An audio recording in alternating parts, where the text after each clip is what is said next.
கோவையில் சர்வதேச கிரிக்கெட் மைதானம் அமைக்க டெண்டர் கோரப்பட்டிருக்கிறது. பொதுமக்கள் தனியார் பங்களிப்பு முறையில் இந்த திட்டம் என்பது செயல்படுத்தப்பட இருக்கிறது. கூடுதல் விவரங்களை வழங்குவதற்காக செய்தியாளர் கண்ணன் இணைகிறார். விவரங்கள் கண்ணன். முதலமைச்சர் மு.க.ஸ்டாலின் கடந்த நாடாளுமன்ற தேர்தலின் போது கோவையில் சர்வதேச கிரிக்கெட் மைதானம் அமைக்கப்படும் என்று அறிவித்திருந்தார். இந்த வாக்குறுதியை செயல்படுத்தும் வகையில் தமிழ்நாடு அரசு தொடர்ந்து பணிகளை மேற்கொண்டு வந்தது. இந்நிலையில் கோவையில் சர்வதேச கிரிக்கெட் மைதானம் அமைக்க தமிழ்நாடு அரசு டெண்டர் கோரியது. அதன்படி பொதுமக்கள் தனியார் பங்களிக்கும் முறையில் இந்த திட்டமானது செயல்படுத்தப்பட உள்ளது.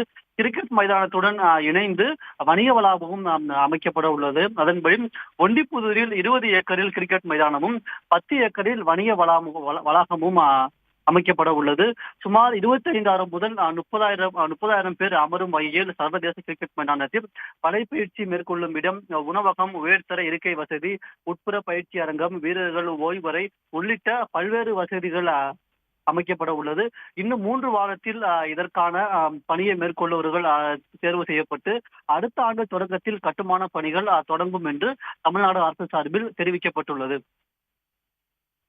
தகவல்களுக்கு நன்றி கண்ணன்.